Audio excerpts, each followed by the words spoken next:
Guys, welcome to the WTS movie explanation channel. आज हम आपको मूवी एक्सप्लेन करेंगे द नाइट स्टॉकर। कहानी की शुरुआत में हमें एक आरजे लड़की दिखाई देती है जो रात को रेडियो पर डरावनी कहानी सुनाया करती है। इस लड़की का नाम कैंडी होता है। कैंडी अपने लिसनर्स को स्टार्टिंग में एक बात क्लियर कर देती है कि अगर आप लोग अकेले में डरावनी कहानी सुनने से डरते हैं तो प्लीज रेडियो को बंद कर दें, क्योंकि मेरी कहानी को आप लोग सुनकर सो नहीं पाएंगे।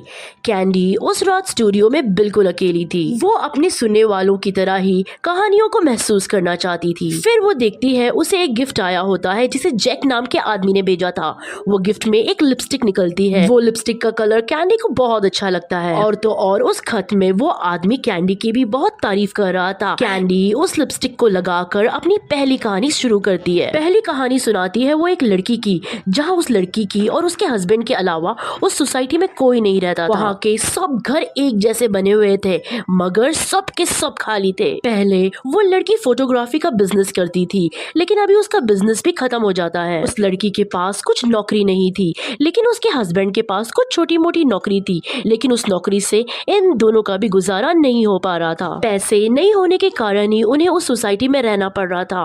वो लड़की अपने आप को वहाँ पर बहुत अकेला महसूस कर रही थी, क्योंकि वहाँ पर कोई नहीं था। एक दिन वो जब लड़की सो रही थी, उसे उसके खिड़की के नीचे कुछ आवाज आ रही थी। वो लड़की जब खिड़की के बाहर देखती है तो वो देखती है कि वहाँ कुछ लोमड़ी जो कचरे में से कुछ चुन रही थी। वो लड़की उन लोमड़ियों को देख के बाहर आती है। वो लड़की उन आवारा लोमड़ियों की फोटो खींचने लगती है। पता नहीं उस लड़की को ऐसा क्या हो गया था, उन्हें उन लोमड़ियों को देख के बहुत अच्छा लग रहा था और वो सोच रही थी कि इन लोमड़ियों की जिंदगी कितनी अच्छी है। वो सोचती है कि इन लोमड़ियों को ना ही कुछ फिक्र है, ना ही किसी चीज की सोच। वो दिन रात उन लोमड़ियों की फोटो खींचती रहती थी। उस लड़की को लोमड़ियों के साथ रहकर ऐसा लग रहा था कि उसका कुछ इन लोमड़ियों के साथ रिश्ता है। जहां इस लड़की को लोमड़ियों के साथ अच्छा लग रहा था, लेकिन इसे इसका हस्बैंड अभी अनजान लगने लगा था। जैसे ही उसका हस्बैंड काम पर जाता, वो सारा दिन उन लोमड़ियों के साथ गुजारती। एक दिन उसका हस्बैंड उसके कैमरे में दिखता है। वो देख के हैरान हो जाता है कि जितनी भी तस्वीरें थी वो सिर्फ लोमड़ी की थी। वो ये देखकर बहुत हैरान हो जाता है। उन फोटो को उस लड़की ने कुछ ज्यादा ही करीब से लिया था, जो दिखने में बहुत ही ज्यादा डरावनी थी। वो अपनी बीवी से पूछता है कि तुम्हारे कैमरे में ऐसी तस्वीरें क्यों है और तुम क्यों बदलती जा रही हो। ये सुनकर वो लड़की अपने घर से भाग जाती है।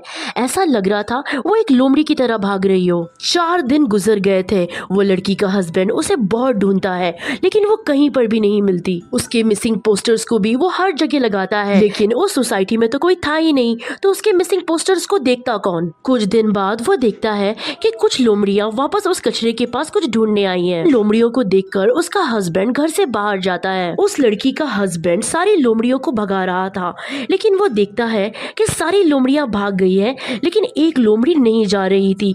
वो बस खड़े उसे घूर रही थी। उस लड़की का हस्बैंड जब उस लोमड़ी के मुंह पे टॉर्च मारता है, तब वो देखता है कि उस लोमड़ी की आंखें बिल्कुल उसकी बीवी जैसी थी। कैंडी ये कहानी सुनाने के बाद अपने लिसनर से पूछती है कि आप बताइए, आपको क्या लगता है, क्या वो लड़की सच में लोमड़ी बन गई या ये उसके हस्बैंड का एक ख्याल था। कहानी सुनाने के बाद कैंडी एक ब्रेक लेती है। तब उसके पास एक कॉल आती है। कॉल में एक आदमी होता है जो कैंडी से कहता है, हाय, मैं तुम्हें देख सकता हूँ, तुमने मेरी भेजी हुई लिपस्टिक लगाई है, मेरा नाम जैक है। ये सुनकर कैंडी पहले तो घबरा जाती है। उसे लगता है जैसे कोई उसका पीछा कर रहा हो। फिर ये सोचती है वो कि शायद उसका कोई कॉलर उसके साथ मजाक कर रहा है। वो जैक के कॉल को कट कर देती है। फिर कैंडी एक दूसरी कहानी सुनाती है जो एक लड़के के बारे में थी। कैंडी कहती है उस लड़के का ये मानना था कि वो एक दूसरी दुनिया में फंस गया है। वो लड़का एक दिन अपने घर में बैठा हुआ टीवी देख रहा था।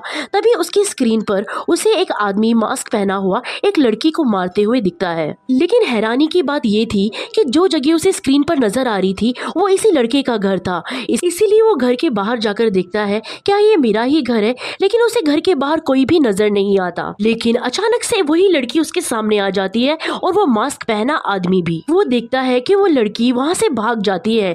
फिर वो मास्क वाला आदमी उस लड़के पे हमला करता है, मगर वो लड़का वहाँ से भाग जाता है और अपने घर पर आकर पुलिस को कॉल करता है। लेकिन तभी वो स्क्रीन पे देखता है वो मास्क वाले आदमी ने उसी को वहाँ पर मार दिया था। यानी के उसी जैसे लड़के को उसने स्क्रीन पर मार दिया था। वो लड़का ये सब देख के एकदम हैरान हो जाता है। वो लड़का सोच में पड़ जाता है कि मैं तो यहाँ बैठा हूँ, भला वो आदमी मुझे कैसे मार सकता है? क्या वो कुछ देर के लिए किसी और दुनिया में पहुंच गया था? उसे कुछ समझ नहीं आती। उसे ये पहली सारी जिंदगी सुलझानी होगी कि कुछ ही पल में उसके साथ हुआ क्या था। तभी ये कहानी सुनाते वक्त कैंडी को एक कॉल आती है। वो कॉलर कहता है शायद वो कोई पैरेलल वर्ल्ड में पहुंच गया हो। कैंडी जब ये दूसरी कहानी खत्म करती है तब फिर से उसे जैक नाम के आदमी की कॉल आती है। जैक वही है जिसने उसे लिपस्टिक भेजी थी। जैक उसे अपनी एक कहानी सुनाता है कि एक दिन बार में मैंने एक बहुत ही खूबसूरत और एक मशहूर लड़की को देखा था। मुझे वो लड़की बहुत पसंद आ गई, मगर उस लड़की ने मेरा फायदा उठाया। उसने उस बार की सबसे महंगी शराब मेरे पैसों से पी। उसके बाद मेरा ही मजाक बनाकर अपने दोस्तों के साथ भाग गई। उस लड़की के लिए वो तो सिर्फ एक शराब थी, लेकिन मेरे लिए तो मेरी 3 महीने की तनख्वाह थी। कैंडी उस आदमी की कहानी सुनकर कहती है अच्छा, यानी उस दिन तुम थे वो। मतलब कि जैक जिस लड़की के बारे में बात कर रहा था वो लड़की कैंडी थी। वो सारी बात सुनकर जैक से माफी मांगती है।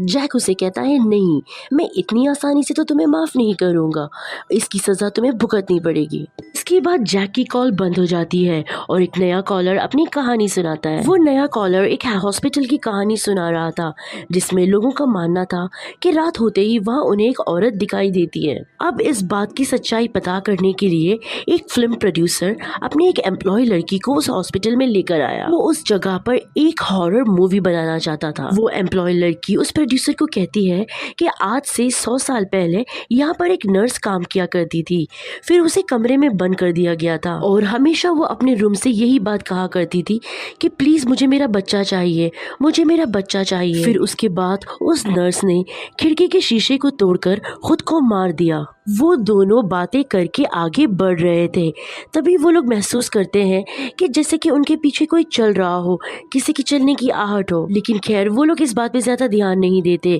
एम्प्लॉय लड़की प्रोड्यूसर को डिलीवरी रूम में लेके जाती है, जहाँ पर वो उसे बताती है कि कहा जाता है कि यहाँ पर पैदा होते ही नर्स के बच्चे को मार दिया गया था, क्योंकि डॉक्टर्स का ये कहना था कि वो बच्चा कोई शैतानी बच्चा था। एम्प्लॉय लड़की को वहाँ फर्श पर एक तस्वीर मिलती है। वो कहती है इस तस्वीर में जो डॉक्टर है वो मेरे दादाजी है। तब वो एम्प्लॉय लड़की कहती है कि शायद ये कहानी सच भी हो सकती है, क्योंकि मेरे दादा ने कभी भी कुछ गलत काम नहीं किया, शायद वो बच्चा सच में कोई शैतान का बच्चा हो सकता था। एम्प्लॉय लड़की ये सारी कहानी प्रोड्यूसर को सुना रही थी, लेकिन तभी वहाँ पर उन्हें एक बच्चे की रोने की आवाज सुनाई देती है। भला बंद कमरे में कोई बच्चा कैसे रो सकता था? फिर जब वो लोग वहाँ देखने जाते हैं तब वहाँ के सारे दरवाजे बंद हो जाते हैं। तभी वहाँ पर एक औरत पीछे से प्रोड्यूसर पर हमला कर देती है।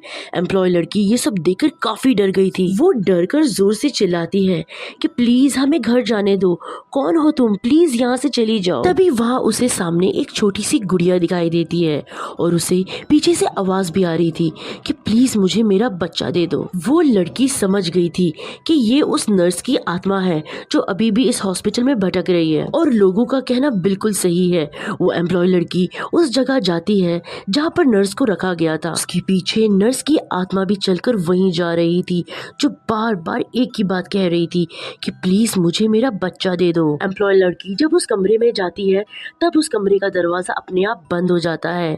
तब कैंडी अपने लिसनर्स को ये बोलती है कि आपको क्या लगता है कि उस नर्स ने उस लड़की के साथ क्या किया होगा? तभी कैंडी के पास जैक की कॉल दोबारा आती है।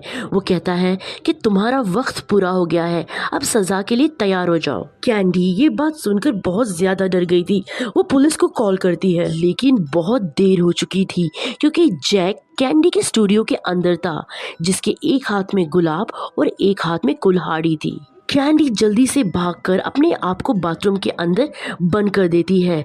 जैक भी उसके पीछे पीछे जाता है। जैक उसे बाथरूम के बाहर कह रहा था, कैंडी आज तुम नहीं बच सकती, आज तो बदले की रात है, तुम सबको कहानियां सुनाती हो, लो मैं तुम्हें कहानी सुनाता हूँ। जैक कैंडी को 2 बहनों की कहानी सुनाता है। वो कहता है कि वो 2 बहनें डॉक्टर्स थी और वो अपनी मॉम से मिलने के लिए एक नए शहर में जा रही थी। काफी रात हो जाती है तो वहाँ पर गाड़ी रुकाकर एक बहन कुछ सामान लेने जाती है। लेकिन जब वो शॉप तक पहुंचती है तो वो देखती है कि वो शॉप बंद थी। लेकिन तभी वहाँ पर एक गाड़ी आती है। दूसरी बहन ये सब खड़ी गाड़ी के अंदर से देख रही थी। वो देखती है उस गाड़ी में से एक आदमी निकलता है, काफी परेशान लग रहा था। वो उसकी बहन को उस गाड़ी में बिठाकर वहाँ से कहीं ले जाने लगा था। दूसरी बहन की नजर गाड़ी की जब पिछली सीट पर जाती है, जो दूर खड़ी ये सब देख रही थी, वो देखती है कि उसकी पिछली सीट में एक औरत खून में लथपथ है और वो औरत मदद के लिए पुकार रही है। उसकी बहन डर जाती है क्योंकि उसे ऐसा लग रहा था कि वो आदमी अब उसकी बहन को अगवा कर कर कहीं ले जा रहा है। वो पुलिस को कॉल कर रही थी और उस गाड़ी का पीछा कर रही थी। तब उसका पूरा ध्यान फोन पर था, इसीलिए उस औरत की गाड़ी उस गाड़ी से जाके टकरा जाती है, जिस वजह से उस अनजान आदमी की गाड़ियां एक दरख्त के सामने जाकर लगी थी, जिस वजह से उस दरख्त की टहनियां उस गाड़ी के शीशे को तोड़ देती है। इसी वजह से सब उस गाड़ी में थे वो मर गए थे। और जब वो उस गाड़ी का दरवाजा खोल के देखती है तब वो देखती है कि उसकी बहन के हाथ में एक छोटा सा बच्चा था। तब उसे ये समझ आती है कि उसने कितनी बड़ी गलती कर दी है, क्योंकि वो आदमी कोई किडनैपर नहीं था, वो तो बस अपनी प्रेग्नेंट वाइफ को हॉस्पिटल लेके जा रहा था। उसने उसकी बहन से मदद मांगी क्योंकि वो एक डॉक्टर थी और उसकी बहन भी अपनी मर्जी से उनके साथ गई थी। फिर जिसके बाद वो आदमी तेजी से हॉस्पिटल की तरफ जाने लगा, लेकिन वो लड़की समझी कि वो उसकी बहन को कहीं अगवा करके लेके जा रहा था, इसलिए उसने जानबूझकर उनका एक्सीडेंट कर दिया, जिस वजह से उसमें वो सारी फैमिली और उसकी बहन भी मर गई। सिर्फ जो जिंदा बचा था तो वो था उनका बच्चा जैक। ये कहानी कैंडी को बाथरूम के बाहर खड़े होकर सुना रहा था। वो कहता है कि ये सारी कहानी सच है, जैसे कि उस औरत ने बिना सोचे समझे आदमी की एक दूसरी की कहानी बना ली, वैसे ही तुमने मेरे साथ किया है। तुमने अपने दोस्तों के साथ मिलकर मेरा बहुत मजाक बनाया, मेरी उसमें 3 महीने की सैलरी लग गई। वो उसे बाहर आने की वार्निंग देता है। वो कहता है कि तुम अगर दरवाजा खोल के बाहर नहीं आई तो मैं दरवाजा तोड़कर अंदर आ जाऊंगा। वो कुल्हाड़ी से दरवाजा तोड़ने लगा था। कैंडी जैक की बात सुनकर काफी डर गई थी। कैंडी दरवाजा खोल देती है। जैक बाथरूम के अंदर चला गया था। कुछ देर के बाद कैंडी बाथरूम से अकेली बाहर आती है और आकर अपने स्टूडियो पे चेयर पर बैठ गई थी। उसका चेहरा खून से भरा हुआ था। फिर वो अपना माइक ऑन करती है और अपने लिसनर से कहती है कि आज मैं आपको सबसे खतरनाक और सबसे डरावनी कहानी सुनाने वाली हूँ। हम बाथरूम में देख पाते हैं जहाँ पर जैक की लाश पड़ी थी। कैंडी ने उसी की कुल्हाड़ी से उसके टुकड़े टुकड़े कर दिए थे। इसके बाद हम वहाँ पे कैंडी को देखते हैं जो कहती है कि ये एक नाइटमेयर रेडियो है, यहाँ पर कभी भी खतरनाक और डरावनी कहानी खत्म नहीं होगी, रात भर इसका सिलसिला चलता रहेगा। और कहानी यहीं पर खत्म होती है।